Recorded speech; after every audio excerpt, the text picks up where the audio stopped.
Have you ever wondered what happens to your ring when you drop it off at the jeweler's to be resized? Well, in today's video, I'm going to show you. So you've been walking around a couple of months now with this ring being tighter on your finger, and you're starting to feel a little bit anxious, and you've been putting off taking your ring to the jeweler because you don't know what to do with your ring when it's there. They may be swapping your diamonds or stealing your gold. But in today's video, I will go through it step by step what actually happens when you drop your ring off at the jeweler. So when you first go in, they'll probably ask you, or take your finger size, measure your ring, and see what size it needs to be, and see which size is comfortable for you. This is not usually done by the jeweler. Occasionally I would go out to the front and speak to clients when they have a very specific issue with their ring, or when they have arthritis in the knuckles and that sort of thing, and it needs some special attention. Then I'll go out. But usually you'll be met with one of the sales consultants, and they'll assist you by taking your finger size and all the necessary measurements. The steps to follow is when the ring gets obviously tracked into the system. Usually a photograph is taken for our records, and this is usually to safeguard you and us, and then it'll be sent back to the workshop, where it'll be passed on to me or one of the other jewelers around, and it'll get sized. And this is what we do. This particular ring needs to go up to size 0.5, and it's currently a size M.5 leading edge. So what that means is the front edge of the ring is on M.5, and we need to bring it up to size 0.5. So essentially it needs to go up 2 sizes. So what I generally do, I would go in and assess what metal it is. I look for a stamp, which this one has. It's slightly worn away, but it's still legible. In this case it's an 18 karat ring, and it's a nice yellow color, because what you want to do, you want to assess the color and try to match it as best possible. You might notice this ring has a slight thin spot right there. Obviously it's been joined there in the past, or been sized down, and this is where most issues usually arises, because people don't notice the condition of their ring before they hand it into the jewelers. They're generally very focused on the band when they come and collect it again. So just to give you an idea, so if I add a piece that's the same thickness as that to match the metal, then you're going to have a problem where this thin bit extends with roughly 2 millimeters. So the piece I'm going to add is probably about that size.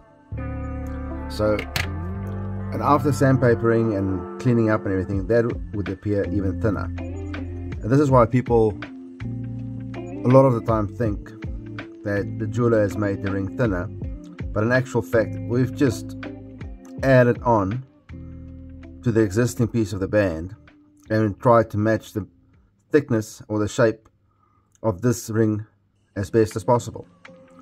So with my 30 years or so of experience, I've come to learn it's better to chop it there and add a bigger piece in, so we can follow the contour of the band from there to there, and that'll give you a nice even thickness. So I don't have problems anymore where customers say to me that I've made their ring thinner.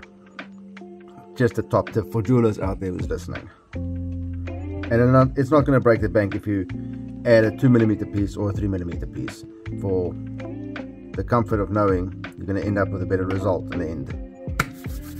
So let's prepare some metal and get this ring sized.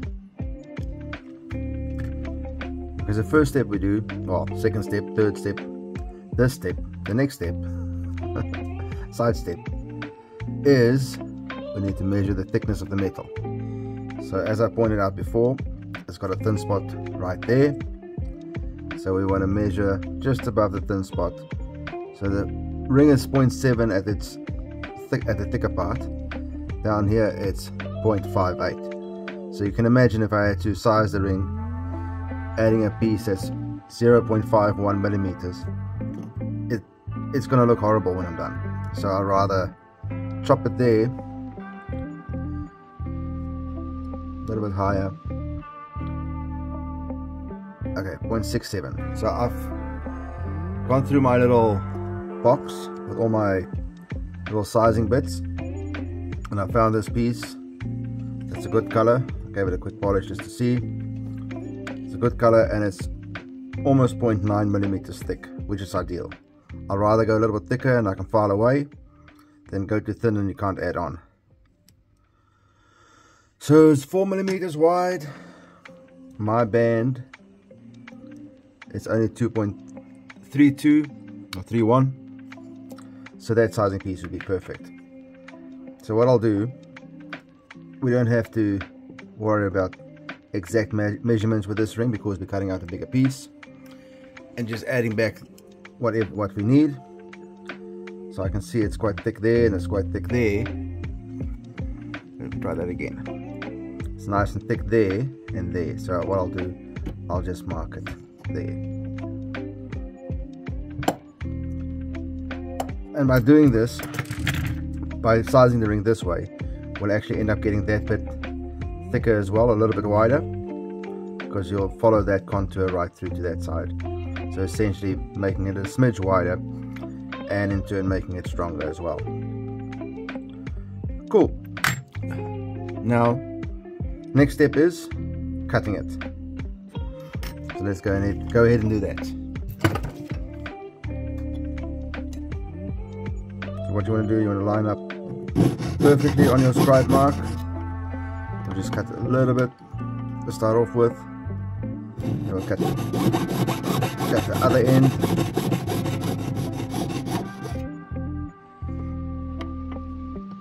And now we can proceed to cut this side all the way through. There we go. And Bob's your auntie. It's cut. So the next thing I'd like to do, start preparing the piece I'll be using for the sizing piece, or the metal I'll be using for the sizing piece. Get that edge nice and squared off, and just bend it ever so slightly, just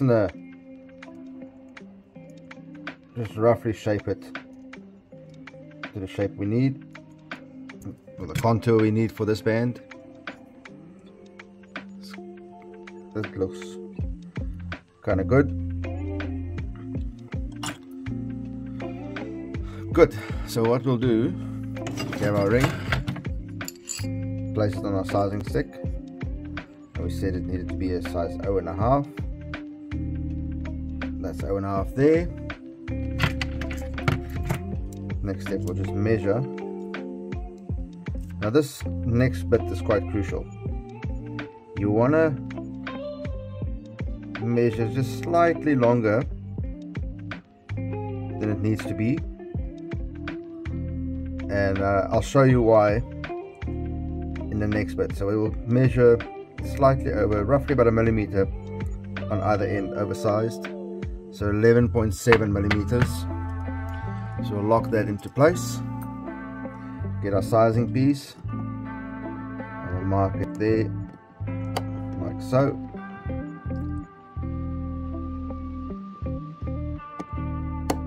Cool, so that's marked. Let's move that out of the way. I hope you guys can hear me. This microphone is getting in my way. Okay, so let's try and cut it. Once again, let's start with a light cut.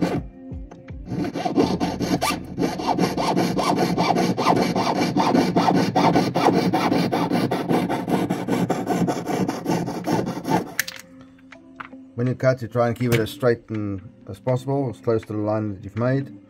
But if you can't keep it straight, it's not a major problem. We can always straighten after we've cut it. I like using the parallel pliers just to keep it nice and firm, just to get a nice straight edge on it. And let's see how close we got. Oops. See, yes, slightly longer than what we needed it. The reason why we did that, or why I did that, is in the following steps.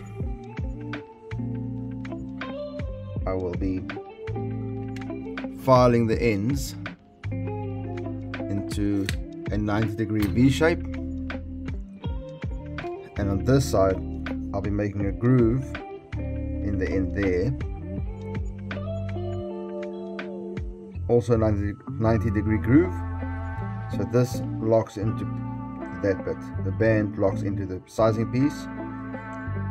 That in turn gives you a bigger surface area to solder on, which in turn gives you a stronger solder joint and less potential chance of porosity in the solder joint, and yeah, just overall a cleaner, stronger joint in the sizing piece. And 9 times out of 10 you won't be able to tell where the ring has been sized, and obviously that's what you want to achieve. You don't want it to be noticeable where you've added the sizing piece. So let's start shaping. So we'll start by filing the ends.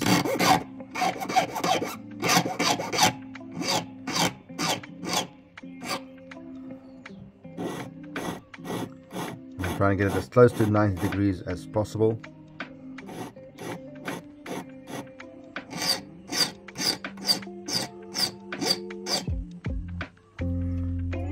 The other side.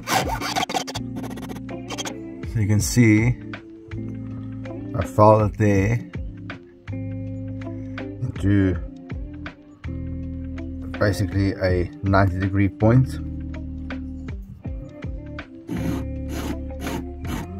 It's very difficult to see on camera because this metal is so thin, and that's why it's also very good practice to do it this method, because if you just had to solder it onto a straight joint, guaranteed that joint will pop within a couple of months. Now that we've prepared that, we'll grab our sizing piece and we'll cut. We'll just cut down the middle, probably just a saw blade thickness in. You don't want to go too deep, and do the same on the other side.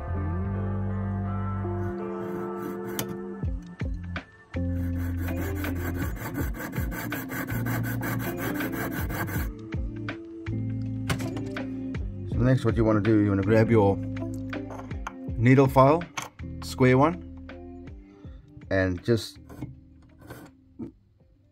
find the groove, run it in the groove that you've just made with your saw blade.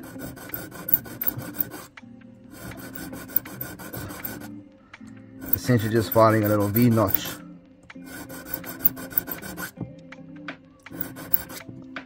into the piece. Do the same on the other end.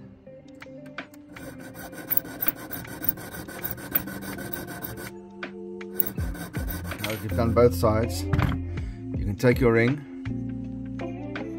and click it into place. There you go.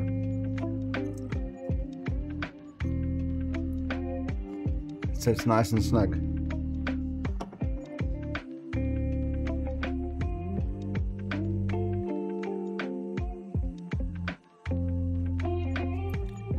Now that we've got our piece in place, you want to just position it so you have a slight edge overlapping there, or overhang, slight overhang on the metal, because what we'll do is after we've soldered both sides, we'll drop that section there. We might be able to keep that, save that piece, and use it for a next sizing project. Cool. Next step, we'll use some 18 karat yellow medium solder to solder this 18 karat ring. First, some solder. Not too large, we don't need a lot. Place it there.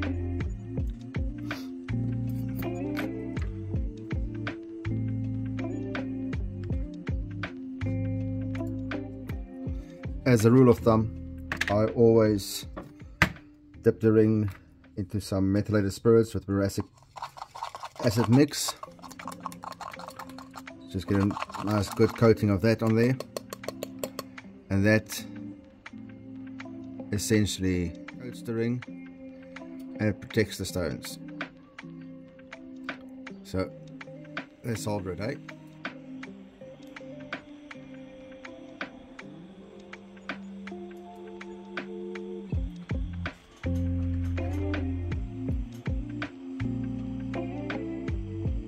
So I've already done the one side. Just for the other side. Some solder.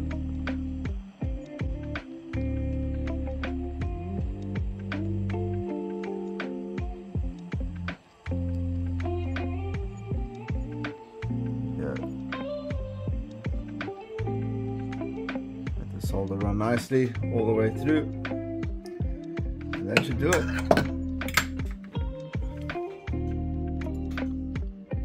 Down a bit, and then we'll just dunk it in the acid, let it clean up, and I'll see you back. So the ring has been soaking in the acid for roughly 10 minutes, and joints are nice and clean. Solder went all the way through. Quite happy with the result. So next we'll just chop that section off there, and we could do, just to make it easier for ourselves, we'll do a little guideline. We'll mark it as such, so, and we'll just chop.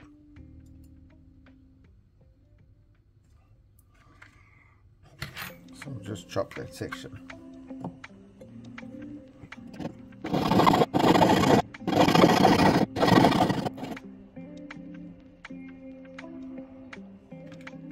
So we're going to tap this nice and round, get the contour correct, and then we'll start shaping.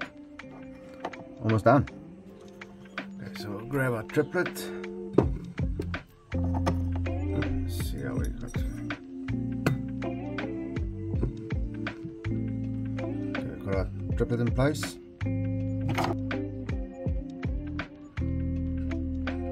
Yeah, that should do. All we do is we tap it round. When tapping it round, you want to be sure not to tap too hard because you might go over the size it needs to be. So you want to focus on your joint areas and then get that in between bit nice and even. Cool, I think that should do it. Let's check the size. Just about where we need to be. 0.25. So after cleaning the inside, we should be golden. Here's a good shot of the inside of the ring, and that's what you want. Nice clean join, no porosity, and now we'll just clean up. So first we'll start clean the inside.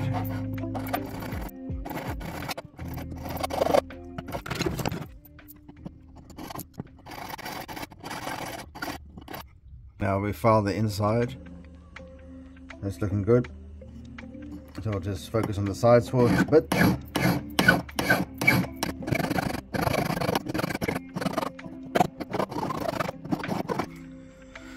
You should be able to see what I spoke about at the start of the beginning of the video, is that thickness of the metal.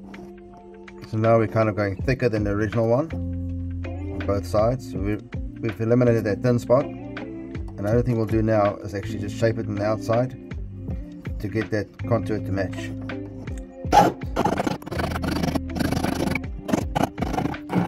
I'm just shaping the band a nice even flow and getting rid of all the hammer marks and solder, excess solder.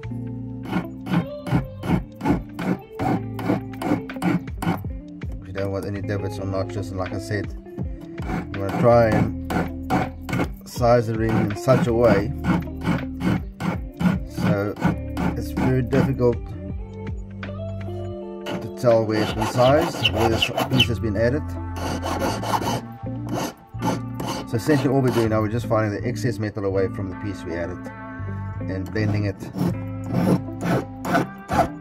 into the original ring, and that's just about it.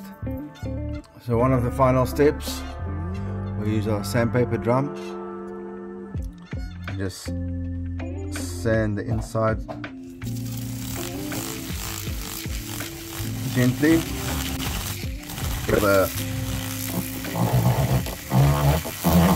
file marks and making sure that the joint is nice and clean. Then the outside, same sort of a thing.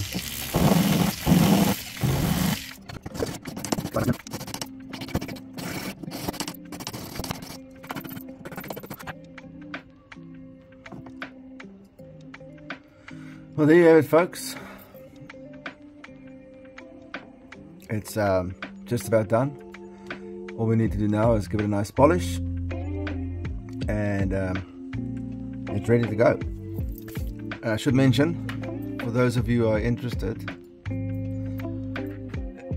the next video I'll be making is showing how to re-tip these claws, because they are quite worn, and or re-tip these prongs at least, to make the stone, make sure the stone is nice and secure. So that will be up in the next video. Yeah, all that's left to do now is going to give this ring a nice polish inside and out, just so that you can see the final product of the actual sizing and what it looks like when it's completed. Catch you at the polishing motor.